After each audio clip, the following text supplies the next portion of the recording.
ሰላም ጤና ይስጥልን የቻናል ቤተሰቦች እንደምን ቆያችሁ? የዕለተ ረቡዕ እኩለ ቀን መረጃዎችን ከዚህ ወደ እናንተ ማድረስ እንጀምራለን። እስከ መረጃዎቹ ፍጻሜ አብራችሁን ቆዩ። ለቻናሌ አዲስ ከሆናችሁ ታማኒና ወቅታዊ መረጃ ለማግኘት ሰብስክራይብ ማድረግ አይርሱ። አሁን ወደ መረጃዎቹ አርዕስት እንለፍ። አንድ ድርጅት ኤርትራ ሰራዊቷን ያጠናከረች ነው ሲል ሪፖርት አውጥቷል። ዝርዝር መረጃውን እንሰማለን። የውጭ ሀገር ዜጎች የማይንቀሳቀስ የመኖሪያ ቤት ባለቤት መሆን መብት አዋጅ ጸደቀ። ዝርዝሩን ትሰሙታላችሁ። ፕሬዝዳንቱ ከ45 ዓመታት በኋላ ዳግም ቀብር ስነ ስርዓታቸው ሊፈጸም ነው መባሉን ከወደ ምዕራብ አፍሪካ ሰምተናል። በመጨረሻም ዘጋርዲያን በትግራይ ጦርነት ወቅት የኤርትራ ወታደሮች በትግራይ ሴቶች ላይ ዘግናኝ ወሲባዊ ጥቃት መፈጸማቸውን የሚገልጽ ሰፊ የምርመራ ሪፖርት የተመለከተ መረጃ እናሰማችኋለን። አሁን ወደ ዝርዝር መረጃው እንለፍ። ኤርትራ ሰራዊቷን እያጠናከረች ነው። ኤርትራ ጦሯን እንደገና እያጠናከረች ነው። ጎረቤቶቿን በተለይም ኢትዮጵያን እንዳትረጋጋ እያደረገች ነው ሲል አንድ መንግስታዊ ያልሆነ የአሜሪካን የመብት ተሟጋች ድርጅት አሳሰበ። ዘሴንትሪ የተባለው ድርጅት በዚህ ሳምንት መጀመሪያ ላይ ባወጣው ዘገባ በጎርጎራሲያዊ 2018 የጦር መሳሪያ ማዕቀብ የተነሳላት ኤርትራ ጦር ሰራዊቷን እንደገና እየገነባች መከላከያዋን እያጠናከረች ነው፣ ጎረቤቶችንም እንዳይረጋጉ ማድረጓን ቀጥላለች ብሏል። የኢትዮጵያና ኤርትራ መሪዎች በጎርጎራሲያዊ 2018 የሰላም ስምምነት ከተፈራረሙ በኋላ የተመድ በኤርትራ ላይ ጥሎት የነበረው የጦር መሳሪያ ሽያጭና ግዢ ማዕቀብ አነስቷል። የአሜሪካው ድርጅት ሁኔታው ካልተለወጠ ኤርትራ በዚህ ድርጊቷ ትቀጥላለች ተብሎ ይጠበቃል ሲልም አስጠንቅቋል። ስለ ዘገባው የፈረንሳይ ዜና ወኪል ኤኤፍፒ አስተያየታቸውን የጠየቃቸው የኤርትራው ማስታወቂያ ሚኒስትር የማነ ገብረመስቀል የተፈበረከ ያሉትን ዘገባ የሌላውን ጥፋት በኤርትራ ላይ ያላከከ በማለት አጣጥለውታል። አቶ የማነ በአካባቢው የተከሰተው አዲሱ ውጥረት ህገወጥ ያሉት ኢትዮጵያ ወደብና የባህር በር የማግኘት ፖሊሲዋን የማስተዋወቅ ውጤት ነው ብለዋል። ጦርነቶችን በፋይናንስ የሚደግፉና በሙስና የሚገኝ ገንዘብ ጉዳይ የሚከታተለው ዘሴንትሪ ኤርትራ የሶማሊያ ጂሃዲስቶችን ትደግፋለች በሚል በጎርጎራሲያዊ 2009 ማዕቀብ ተጥሎባት እንደነበር አስታውሷል። ከዚሁ ጋር በትግራይ ጦርነት ወቅት ተፈጸሙ የተባሉ በደሎችን ዘገባው ገምግሟል።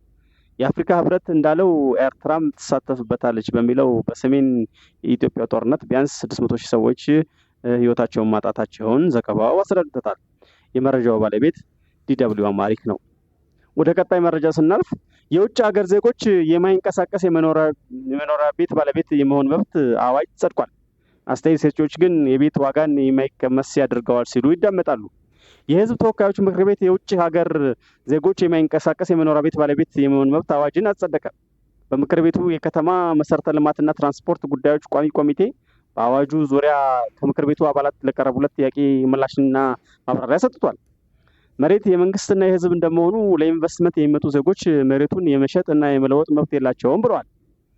የኢትዮጵያውያን መብት በማይነካ መልኩ የውጭ ሀገር ዜጎች የመኖሪያ ቤት ባለቤት በመሆን ኢንቨስትመንት ላይ እንዲሰማሩ ስራዎች ይሰራሉ ነው ያለው ኮሚቴው። የውጭ ሀገር ዜጎች ወደ ኢትዮጵያ ገብተው በመኖሪያ ቤት ባለቤትነት ላይ ኢንቨስት እንዲያደርጉ የተቀመጠው የገንዘብ መጠን $150,000 ነው። የቀረበው የገንዘብ መጠን አነስተኛ መሆኑ የተነሳ ሲሆን የተቀመጠው የገንዘብ መጠን አሁን በኢትዮጵያ ካለ ቤት ገበያ ጋር በማነጻጸር የወጣ ስለመሆኑም ተብራርቷል። የተቀመጠው የገንዘብ መጠን $150,000 ሲሆን በጊዜ ሂደት ግን እየተሻሻለ እንደሚሄድም ተመላክቷል። የውጭ ሀገር ዜጎች በመኖሪያ ቤት ባለቤትነት ላይ ኢንቨስት እንዲያደርጉ የቀረበው የገንዘብ መጠን ዝቅተኛ በመሆኑ በኢትዮጵያ በብዛት ሊገቡ ስለሚችሉ የሰው ቁጥር በሀገራችን እንዲጨምር ሊያደርግ ሲቻል የሚል ጥያቄ አባላቱ አስነስቷል። በዚህ ላይ ምላሽ የሰጡት የቋሚ ኮሚቴው ሰብሳቢ መሐመድ አብዶ ፕሮፌሰር በዚህ ኢንቨስትመንት ወደ ኢትዮጵያ የሚመጡ የውጭ ዜጎች ባል፣ ሚስትና ልጆችን ብቻ ያካተተ አዋጅ በመሆኑ የህዝብ ቁጥሩ ሊበዛ አይችልም ብለዋል። የሚመጡት ኢንቨስተሮች ከአዲስ አበባ ውጭ መስራት ቢፈልጉ በወጣው መመሪያ መሰረት ክልሎች ተፈጻሚ እንደሚያደርጉም መረጃው ይገልጻል። በሌላ ዜና ዘጋርዲያን በትግራይ ጦርነት ወቅት የኤርትራ ወታደሮች በትግራይ ሴቶች ላይ ዘግናኝ ወሲባዊ ጥቃት መፈጸማቸውን የሚገልጽ ሰፊ ምርመራ ሪፖርት አቅርቧል። በጦርነቱ ወቅት በትግራይ ከሚገኙ ጠቅላላ ሴቶች 10% የሚጠጉ ሴቶች ለጾታዊ ጥቃት መጋለጣቸውን ጥናቶች ጠቅሶ ዘጋርዲያን አስነብቧል። ከእነዚህ ውስጥ 70% በቡድን የመደፈር የደረሰባቸው ነው ይላል። እንደ ዘጋርዲያን ጥናት ሪፖርት የኤርትራ ወታደሮች ዓለም አቀፍ የጦርነት ህግ ከሚፈቅደው ውጭ የትግራይ ሴቶችን ዳግም መውለድ እንዳይችሉ በማሰብ በማዕፀናቸው ውስጥ ባዕድ ቁሶችን መቅበራቸውን ከተጠቂዎች ማረጋገጥ ተችሏል። ዘጋርዲያን አንዲት የጽናት ነው የምትባል ተጠይቂ ያናግሮ ነበር። ትግራይ ጦርነት ወቅት በኤርትራ 6 ወታደሮች ተደፍራ ራሷን ስታ ነበር። ጽናት ከመደፈሯም በላይ ተፈጥሯዊ ግፍ እንደተፈጸመባት በገለልተኛ ሐኪሞች መረጃ ተረጋግጧል።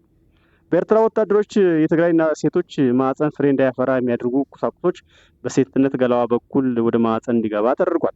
ይህ በጽናት ላይ ብቻ ሳይሆን በሺዎች የሚቆጠሩ የትግራይ ሴቶች ላይ የተፈጸመ አረመኔያዊ ወሲብ ጥቃት መሆኑን ሪፖርቱ ገልጿል።